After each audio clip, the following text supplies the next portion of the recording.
আজকে কচু বানাবো ইলিশ মাছের মাথা দিয়ে। তো দেখুন আমি কচুগুলো এইভাবে আমি কেটে ছোটো ছোটো করে কেটে রাখলাম।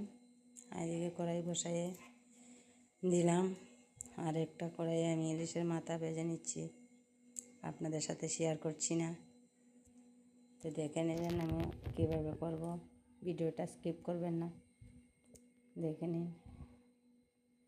তেল গরম হয়ে গেছে, আমি পেঁয়াজগুলো দিয়ে দিলাম। পেঁয়াজটা লাল লাল করে ভেজে নেব। আর এদিকে দেখুন আমি ইলিশ মাছের মাথা ভেজে নিচ্ছি।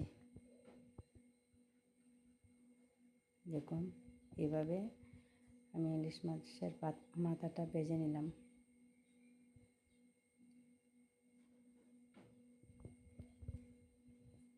ভিডিওটা দেখতে থাকেন, খুব ভালো লাগবে।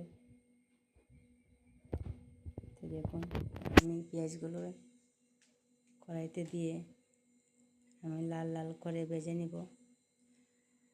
আর ইলিশ মাছগুলো আমি তুলে নিচ্ছি, ভাজা হয়ে গেছে, তো তাই আমি মাছগুলো ভেজে নিচ্ছি।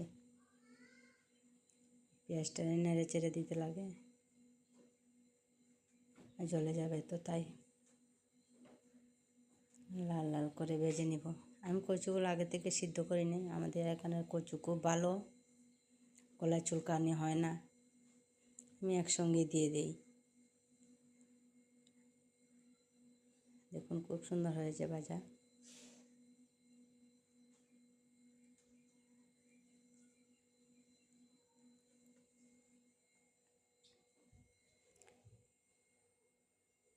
এই কড়াইয়ের মধ্যে আমি আরও মাছগুলো দিয়ে দিচ্ছি, ভেজে নিব। তো আমার পেঁয়াজগুলো প্রায় হয়ে গেছে লাল লাল। এখন আমি কচুগুলো ঢেলে দিব। দেখুন কচুগুলো আমি ঢেলে দিলাম, ঢেলে একটু নাড়াচাড়া দিয়ে দিলাম যাতে পেঁয়াজটা না জ্বলে। তাই আমি একটু নেড়ে চেড়ে দিলাম। নেড়ে চেড়ে দিয়ে আমি স্বাদ অনুযায়ী লবণ দিয়ে দিব, ঢাকা দিয়ে দেবো সিদ্ধ হওয়ার জন্য। ভালো, দেখুন স্বাদ অনুযায়ী লবণ আমি দিয়ে দিলাম। লবণ দিয়ে আমি ঢেকে দিলাম। খুব সুন্দর মজে যাবে। আমাদের এখানে কচু খুব ভালো। দেখুন আমার মজে গেছে আমার কচুগুলা। তো এটার মধ্যে আমি মাছটা গুঁড়ো করে রাখলাম, মাছের মাথাটা।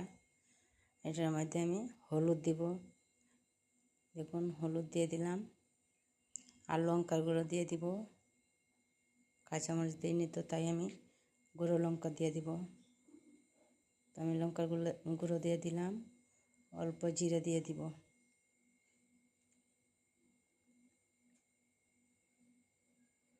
দেখুন 1 চামচ আমি জিরের গুঁড়ো দিয়ে দিলাম, আর মাছের মাথাটা দিয়ে দিলাম।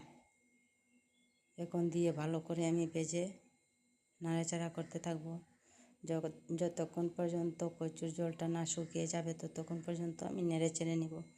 কচুর জল যত শুকাবে ততই টেস্টিটা ভালো হয়।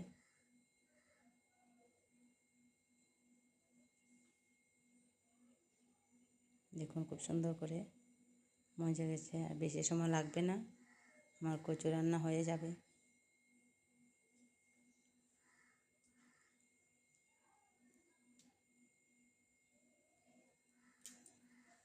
ভিডিওটা যদি ভালো লাগে তা লাইক কমেন্ট করবেন। লাইক কমেন্ট করলে ভিডিও বানানোর উৎসাহটা বাড়ে। তা আপনারা যদি কমেন্ট না করেন তো উৎসাহটা কোথা থেকে পাবো ভিডিও বানানোর জন্য। দেখুন আমার রান্না কমপ্লিট, খুব সুন্দর হয়েছে, খেতে কিন্তু দারুণ হয়েছে। এইভাবে আপনারা একবার বানিয়ে খেয়ে দেখবেন, খুব ভালো লাগে। কচু তো সব ধরনের বানানো যায়, নিরামিষও, শিরল দিয়েও করা যায়, যে যেটা ভালো লাগে এভাবে বানাতে। ভিডিওটা কেমন হয়েছে